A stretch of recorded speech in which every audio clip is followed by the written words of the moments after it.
السلام علیکم۔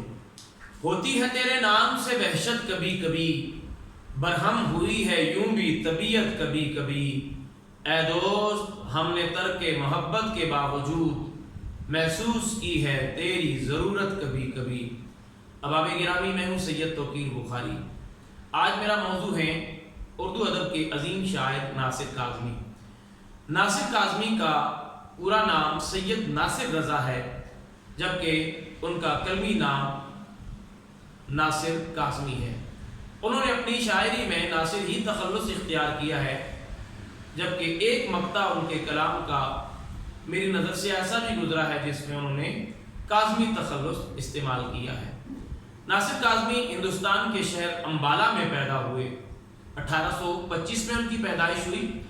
امبالہ لفظ کے حوالے سے میں یہاں اصلاح کرنا چاہتا ہوں کہ اسے جب ہم انگلش میں لکھتے ہیں تو اس کی سپیلنگ ہے AMBALA، امبالہ، لیکن اردو میں جب لکھتے ہیں تو پھر اس کے جو حروف ہیں وہ الف میم نہیں بلکہ الف نون بے الف لام یہ ہوگا۔ تو ناصر کاظمی اسی شہر میں پیدا ہوئے۔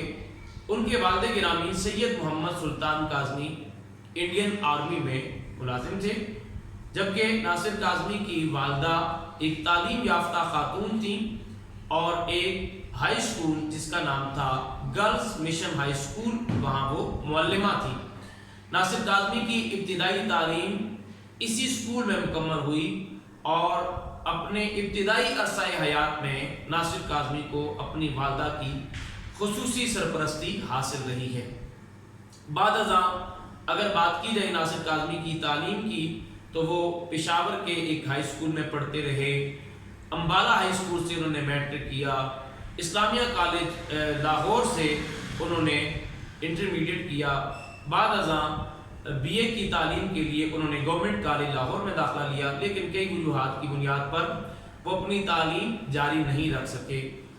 اس کے بعد چونکہ ایک تو ہمیں نظر آتا ہے کہ ہجرت کے معاملات ہوتے ہیں، تقسیم ہند کے وقت جو ہونے والے فسادات ہیں، ان فسادات کے نتیجے میں بہت سارا جو نظام تھا ہندوستان کا وہ درم برم ہو گیا۔ جب ناصر کاظمی امبالہ سے ہجرت کر کے لاہور آئے تو یہ وقت ان کا عالم شباب کا وقت تھا۔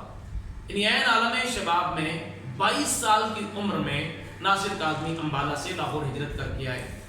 آپ کو پتا ہے کہ جب ایک شخص ایک مقام سے ہجرت کر کے دوسرے مقام کی جانب جاتا ہے تو اسے کئی مراحل سے گزرنا پڑتا ہے، کئی مسائل اور مشکلات کا سامنا کرنا پڑتا ہے۔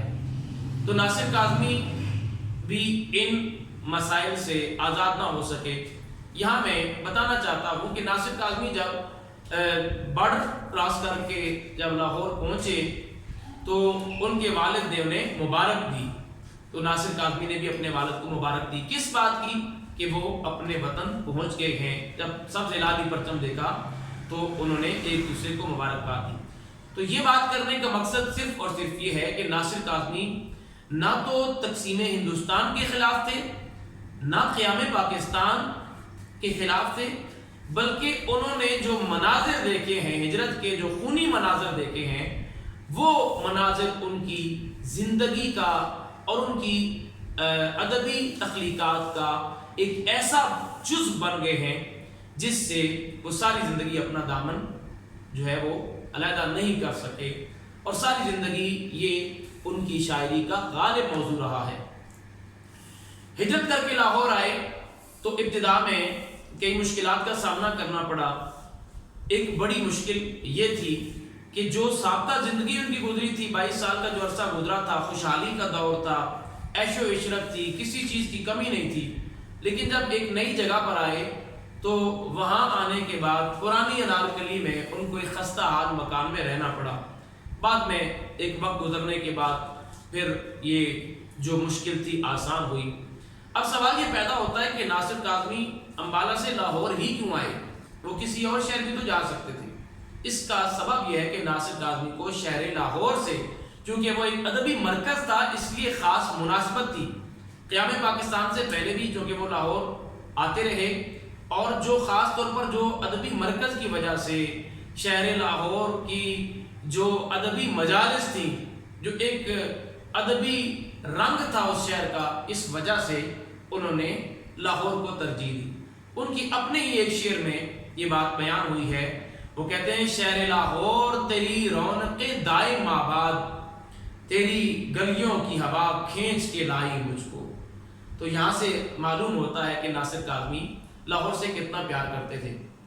بعد میں وہی شہر لاہور کی رونقیں ہجرت کے معاملات کے بعد اور فسادات کے نتیجے میں وہ رونقیں کچھ عرصے کے لیے مانگ پڑ گئیں، اور وہ جو منور شہر تھا وہ تاریکی میں بدل گیا، اور وہ جو مجلسیں قائم ہوتی تھیں وہ درم برم ہو گئیں۔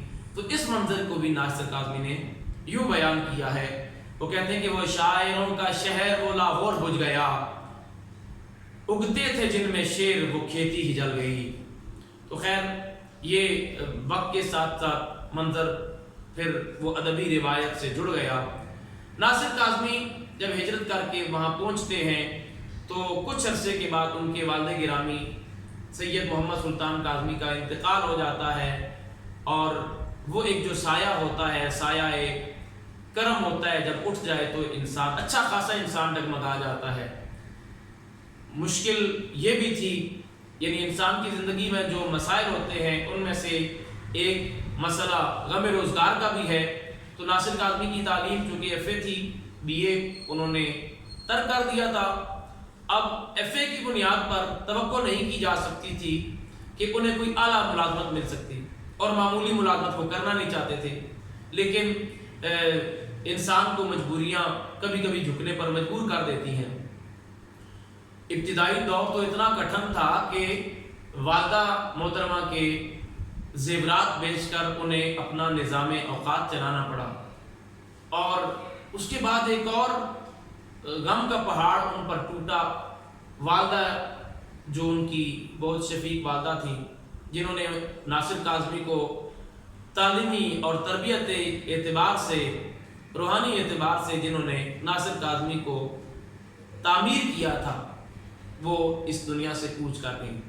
تو والدین کے سائے کا اٹھ جانا ناصر کاظمی کے لیے ایک بہت بڑی محرومی تھا، پھر غم روزگار درپیش تھا، پھر ایک نیا شہر تھا۔ تو یہ ساری چیزیں مل کر ناصر کاظمی کی زندگی میں غم کو ایک موضوع بناتی ہیں۔ اگر ناصر کاظمی کو میر جدید کہا جاتا ہے تو اس بنیاد پر کہ میر بھی غم کے دور سے گزرے، تو ناصر کاظمی کو بھی جو غم درپیش تھے، اس وجہ سے ناصر کاظمی کی شاعری میں ہمیں ایک حزنیہ عناصر نظر آتے ہیں۔ یہ جو دور تھا روزگار کا مسئلہ، ابتدائی سطح پر ناصر کاظمی ادبی پرچوں کے مدیر بھی رہے، جن میں ہمایوں، اور اسی طرح ایک ادبی پرچہ تھا جس کا نام تھا اوراق نو، اس کی وہ ادارت کرتے رہے، اور بعد میں انہوں نے ایک اپنا پرچہ بھی نکالا تھا جس کا نام تھا خیال۔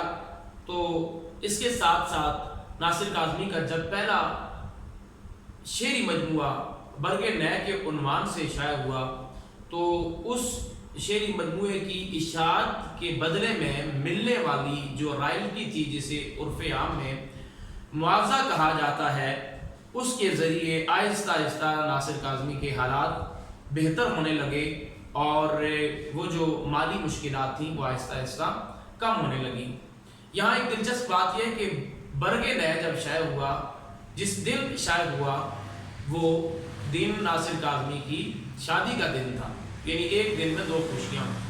اور ناصر کاظمی کی اگر ازدواجی زندگی کی بات کی جائے تو ان کی شادی جس خاتون سے ہوئی ان کا نام تھا شفیقہ بانو، اور ناصر کاظمی انہیں پیار سے شفیقہ تحسین کہتے تھے، شفیقہ تسکین، اور اپنی تحریروں میں وہ انہیں تسکین من کہہ کر مخاطب کرتے تھے۔